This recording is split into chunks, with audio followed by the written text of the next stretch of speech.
What it do, baby? It's your boy Tyrik Wynn. Y'all are tuning in to NJP, Navigating Journalism Podcast, and we still broadcasting from the NABJ Convention, National Association of Black Journalists, guys. We're here in Birmingham, in Magic City, man, where it all happens. This is where the magic happens. You come, you get that special job, you fellowship with other amazing black journalists, all in one building, all in one room, man. This is what it's all about, man, and we are taping the podcast right here at NABJ. So excited about this. And I got an amazing guest standing next to me who is Jeremy Jones, and he is a MMJ in Mobile, Alabama at WKRG TV. Very happy to have you on. How you been? I've been well. Thanks for having me, Tyrik. Oh, yeah, of course, man. Yeah. So this is great. So we actually, for those of y'all who don't know, we actually went to Georgia State together. So, you know, GSU alumni, right? Go Panthers, right? Yeah. So, man, this is, it's been great, you know, great knowing you and stuff like that, man. We've been great friends, media brothers and stuff. Congrats to you on your new job in Mobile. That's awesome. Thank you. You've been in that role. Now I gotta start it off like this, right? I gotta start it off hot. I was watching a video of you reporting, right?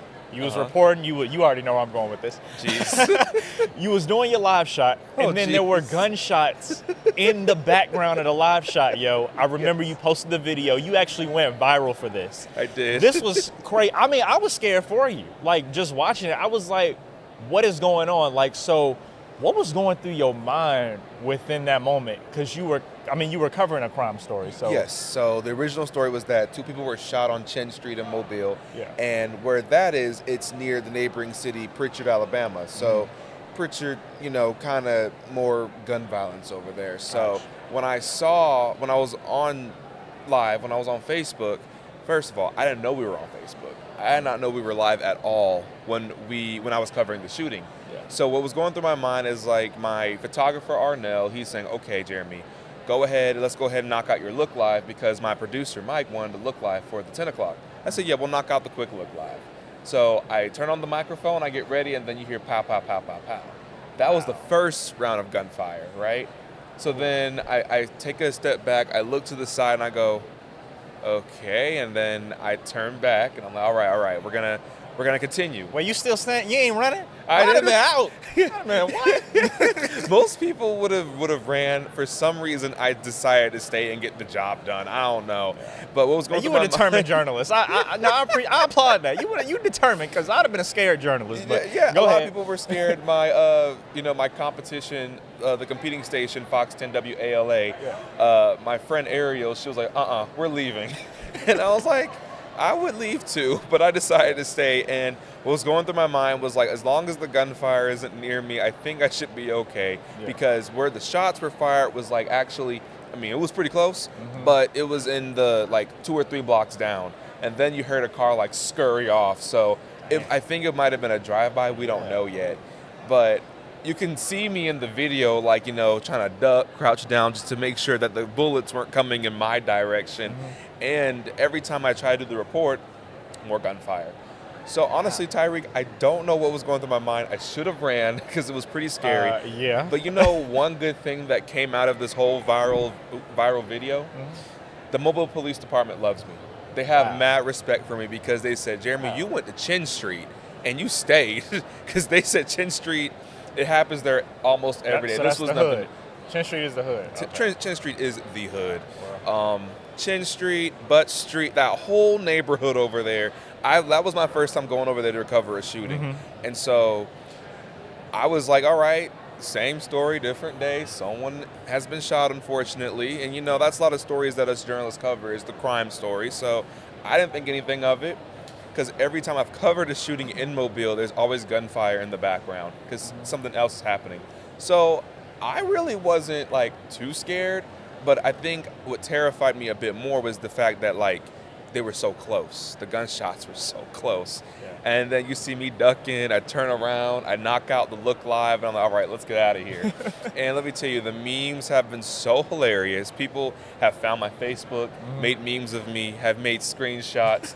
Every time they see me, they're like, all right, if we see this man, it means it's time to go. So... But yeah, no, this isn't my first rodeo covering a shooting in Mobile, Alabama. So you know, same story, different day. Yeah. It's me. That's crazy, yo. Like I'd have been like your friend Eric. I've been out like a light, yo. I mean, me, scary as I am, yeah, that ain't nowhere in the world, yo. If I even if I think I done heard something, I'm out. Like I'm trying to figure out where is it coming from, where I need to go. You know what I'm saying? Like anytime I go somewhere near this exit, where it's at. You know what I mean? Like I'd be aware. So, but that's crazy, yo. And I'm glad you shared that story, because I think that just goes to show, you know, for those who are, you know, thinking about getting into the industry, they need to know potential things that could happen, right? You know, and that's a big piece of advice I would want to give journalists who are coming into the business. Don't do it just for the glam or the TV. Do it because you really like people and you know that you're going to have to be serving a community. Because honestly, I'm the night side reporter, so usually something will break and they'll send me. And let me tell you, working night side in journalism is no joke, because something could pop off. You see flashing lights, flashing police lights, crime scene tape, some stuff that you may not want to see. And I don't know if I want to repeat some of the stuff I've seen for like PG purposes, but like a crying family member. You have to know how to be really empathetic, be able to meet someone where they are, and be able to deliver their story in a way where you're still being respectful, but also keeping the viewers informed of what's going on in their community. So I really encourage all my fellow journalists to make sure that you're going into it for the right reasons. Make sure that your heart's in the right place, because you will be challenged and face situations that are tough and for sure. Scary. You know, like I'll tell you, the very first time I've covered a shooting, I was scared out of my mind, because I saw police everywhere. I saw people cry. I saw people freak out. It was a lot for me but since I'm a media professional, you kind of have to take it all in and still do your job. So, you know, because there are some reporters, and don't get me wrong, don't risk your life either. Like if you feel that you're genuinely unsafe, that you think something's terrible going to happen, there is no shame in leaving. But just know that... So you didn't feel unsafe? Tyrik, this wasn't my first time. I was just asking. This was not my first time. I mean, it was a bit of unsafety, but at the same time I was like, they're just doing it again. That's how I felt, because even some of my friends commented, they were like, you look so nonchalant, like you weren't really that fazed by it. I'm like, this is Mobile, I mean, and I hate to say that about Mobile. Mobile's a great city, but when things happen. But it's never worth it, you know? So if you don't want to be like a hero and stay, no one's forcing you to stay. But there are times when like you will be sent to cover something and you're going to be asked to go live, you know? Like make sure you're doing it for the right reasons. It's a challenging job. It's really challenging. But that night, I understood, man. And I want to ask you this, because I feel like some journalists actually struggle with this, but when it comes to those types of stories, right? When it comes to those types of stories, you still have to do the job. You have to get the interviews done, right? How do you go about actually doing the interviews? Because like you don't want to walk up to the family member and be like how do you feel? You know what I'm saying? Like, so how do you go about conducting those interviews with the families of the victims who have like suffered tragedy and stuff? I'm glad you asked that, because if you look at most of the stories I've turned for WKRG, it is me talking to family members who are grieving or experiencing tragedy. That's probably the number one story that I cover a lot. I cover these type of stories so much to where when a family member who is affected by tragedy emails the station, they forward it to me. So when you go about that, you have to also, first thing, always show your empathy. Always show your compassion, always show that you're here for them. You're not really here to put them on TV. Because I'll go to a homicide scene and the family's there. I don't walk up with them with any cameras, no mics, no nothing. I just go up to them and I just say, I'm sorry, I'm here if you need me. Sometimes they may want a hug, I give them a hug. You gotta show them that you're really there for them. And people see that, and then they'll feel more inclined to talk to you. Because some homicides I'll go to, the family may reach back out the following day, and that's my follow-up story. Or if I'm lucky enough, they may talk then and there. But I never pressure them to. I never pressure anyone to talk to me on camera. And I think that's the reason why a lot of people like what I do, because think about it. Like, who wants to be on TV after your loved one just died? You know, you have to put yourself in those people's shoes. So empathy is like a very big thing to practice in this business. And so some families, like, I'll cover their story and they say, oh, you did such a good job, thank you for doing this. And then because of how you build that relationship with them in the community, other people will see that, reach out to you, and you get even more stories and better story ideas because you're earning the community's trust. So when you're able to take something so tragic and then turn around and do something nice for them, a remembrance piece, or hey, if they're too afraid to ask Mobile Police for answers, I'll ask them for them. Oh, I haven't heard anything from the detective, I'll give the detective a call. You know, I'll do these kinds of things to show that I'm also fighting for them, but also not letting them be forgotten. Yeah, I if like that makes sense. Yeah, you do. I like the fact that you're doing the story, but you're also doing the behind the scenes work that the people on air, they don't see it and they don't know. And so like you a real pioneer, yo. Like, yeah. Thanks, man. Kudos, definitely kudos to you, man, because that's good work, and not a lot of journalists will go the extra mile to do that, to check in with the families or check up on certain stuff, for the families and stuff. So yeah, good job. Kudos to you on that, man. Thank you. That's good stuff. And I will say it is difficult because I'll be honest, as much as I love the families I serve and the community I serve, it does get a little draining sometimes. Like so don't be afraid to, take some off for your mental health. I mean, I'm here in Birmingham at the convention, but I still have folks reaching out to me about their stories or about their loved one who's unfortunately been shot or something else that happened. And I'll still respond. I'll still say, hey, I'm sorry to hear that. Thank you for letting me know. I am out the office till the 8th.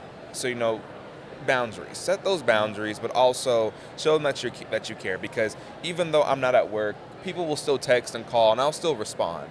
So I just want people to know that go into this for the right reasons. And a lot of people really don't see the behind the scenes of that minute clip that y'all typically see on the news. It's usually a minute 15, a minute 30 that y'all see. It goes so much into that. You got to find the interview, set up the story, find a good time, then edit it all quickly. And then if they say a claim, you have to kind of go behind and fact check and make phone calls. Like, it is so much work going into that minute 30 clip that people see on the news, but it's always not just worth TV. It. It's not. Yeah, it's not just TV. I would argue TV is 5% of the job. Yeah, a lot of people say that. Yeah, I would say it's 5% of the job because half the time, if I'm live, I'm either live in the studio or out in the field, so I really don't have time to really film a cool creative stand-up. Even though my news director's like, Jeremy, film a stand-up, and I'm like, hey, that deadline, no stand-up today. Sometimes you can't get it in, man. It's crunch time. Sometimes you can't get it in because you have, like you said, the crunch time. So what I'll typically do is I'll front my story live, right? And then if I don't have time to go live, I'll make a package with no stand-up and just put a SIG out and be like, here you go. Because of time management. It's so critical. It's so crucial. So it's a lot of work that goes behind the scenes. Like a day turn is no joke. I'm sure. It's no joke. That's wow. That's crazy, man. So you're MMJ WKRG TV in Mobile, Alabama. Tell me, how did you get the job? What was that process like, getting the job and doing the interviews and stuff? Because I know we actually graduated together. We was at the same ceremony, got pictures together and everything in our caps and gowns, man. And I remember when you had told me you had got the job, I was so happy for you. I was so proud of you, man. Thank you. But I just want to know, because I know you were on the job hunt looking for a job. So how did why WKRG? And how did you get the position? So when picking your very first job as a reporter out of college, there are so many things you have to ask yourself. There are so many things you have to ask yourself as far as where do you want to work? And I'll be honest, the money isn't good. If you're in this for the money, you're going to be in here very disappointed. You know what I mean? You got to make sure that you like where you're working. Money does play a factor, so which one is giving you the highest offer? And I don't know if market size matters because you can start a really low market and then be really good and jump to a higher market. Or some people, like me, I'm in a mid-sized market because Mobile, Alabama, I think is either between 57 or 58 out of 210 markets in the U.S. So, I mean, to me, that was really nice because I was like, wow, I'm at a very high market right out of college. Like, that looks good. Let me go ahead and put that on my resume. Thank you. You should join me. gonna have to think about that. I mean, after that, yeah, I don't know. I know I won't be covering stories on whatever Chin Street. What is that? Chin Street. Yeah, I ain't gonna be over there. Y'all can have that. I mean, like, Chin Street ain't bad. Well, okay, I'll answer your question first, and then I'm gonna give people all the terrible roads that are in Mobile that you need to stay away from. I have a list of them. I know which places y'all need to stay away from, okay? My friend came down to visit me, and I said, do not visit Highway 45. Do not get gas on Highway 45 anywhere in Mobile. I don't care if you're in the nice part or the bad part. You do not do 45. Just a no-no. No Highway 45 ever in your life. I never go there. Yeah. And some days my gas car it'd be like 20 miles to empty, but I'll be damned if I go there. Gotta keep trucking along. Yeah, no, you do not go to Highway 45. But back to answer Tyrik's original question. So what made me choose Mobile, because I got, I think, 6 or 7 offers. Oh God, this was like a whole year ago, so I'm trying to remember all the places I got offered. I know it's been over a year already. Yeah, that's exactly. Crazy, yo. So I remember I was excited that I was getting all these job offers. Like, oh my God, these people want me. These people want me to work for them. Oh my God, it's a good feeling, right? It's a great feeling. But then I had to like sit down and ask myself, okay, which one is offering me the most? Where do I see myself enjoying to live in? Because there are some places like the money was okay and the news directors were really great, but I was like, well, do I see myself happy here? And granted, yes, it's just a beginning. You don't have to stay there forever, but I mean, 2 to 3 years is a long time, especially if you know nobody, there's no family, no friends, like you're in there by yourself. It can be a little daunting. So like I had an offer from Evansville, Indiana, and I was really close to picking it, but then because Evansville wasn't terrible, like it's a good market, it's not a terrible city, it's a good market. The news director was really great. And it was, I forget the call letters. I know it was the Next Star station up there. And the guy was real nice, and I had to tell him I won't be accepting this offer. I also got an offer in New Bloomfield, Missouri, which is the Columbia Jefferson City Market, so Missouri's capital. And I got an offer there at the Sinclair station. The news director was so sweet. It was the easiest process ever. She's like, I'd like to give you an offer. And I was so quick to saying yes. But then WKRG came in, and what made me pick WKRG was the news director liked me a lot. I could tell he wanted to actually work with me because he would reach out to me and just ask me how I was doing sometimes, even before the application process. So I've already built that connection with him. And I like the fact how it's the closest one to home, because out of all the other job offers were like years and years away. This one, like Mobile, is about 4.5 to 5 hours away from my parents' house, which isn't terrible. It offered the most money, was the highest market, and I actually have a friend who lives here from high school. So I knew someone coming down here, and it was actually one of my best friends I knew since 9th grade. Wow. So, she's from Mobile. We met in high school because she moved out of Mobile. Then some family stuff. She had to come back to Mobile. So when I said I was coming to Mobile, first she was like, why? But then I said, I have a job here, friend. Like, I have a job. I'll be on, Channel 5. And she's like, oh, okay, great. I have a friend now. So, because she attends University of South Alabama. And I don't know. It worked out because after that, I moved down here. Everything's been great. The Gulf Coast. I mean, you have New Orleans. You have Destin. You have Biloxi. Yeah. Like, there's a lot of great things. Y'all know. Exactly. See? So it's phenomenal. That's why I chose WKRG of all the offers. Wow. That's awesome, man. Yes. Good stuff there, man. We're going to get ready to close it out in just a sec. But what I do want to know is, as a journalist, right? Yes. As an MMJ. Yes. What is the toughest part? Because being an MMJ, you gotta do a lot of work. Yes. You're doing 5 people's jobs as one person. Yes. And making one salary. So, yes. So tell me, like, what's the difficulty there? Or is there a difficulty? Oh, trust, there's difficulty. The toughest part, I would say, aside from having to write, shoot, edit, do everything on your own and still meet your deadline, the toughest thing for me is still finding and pitching that story. Finding the story is going to be the hardest part. Like, I don't mind writing out to do the interview, I don't mind editing it, but finding that story that can also lead the newscast. Because you want to lead the newscast. Like, you want the top of the 10 o'clock, first on 5, Jeremy Jones is live in the studio, boom, boom, boom, with the biggest story, where competitors like, how do you get that story? That is the toughest part. Because sometimes, a lot of the times, it happens, and it makes me feel so good. Seeing the other stations scramble to get what I have. Yeah. It's such a good feeling, but finding it is the hardest part. Wow. Okay. Got you. And then last but not least, this right here, right? Okay. All right. You at WKRG. Yes. You got your mic in your hand. Yes. Camera on. You live. What was that first live shot like? Ooh. Ooh. Oh, God, my first live shot was not good.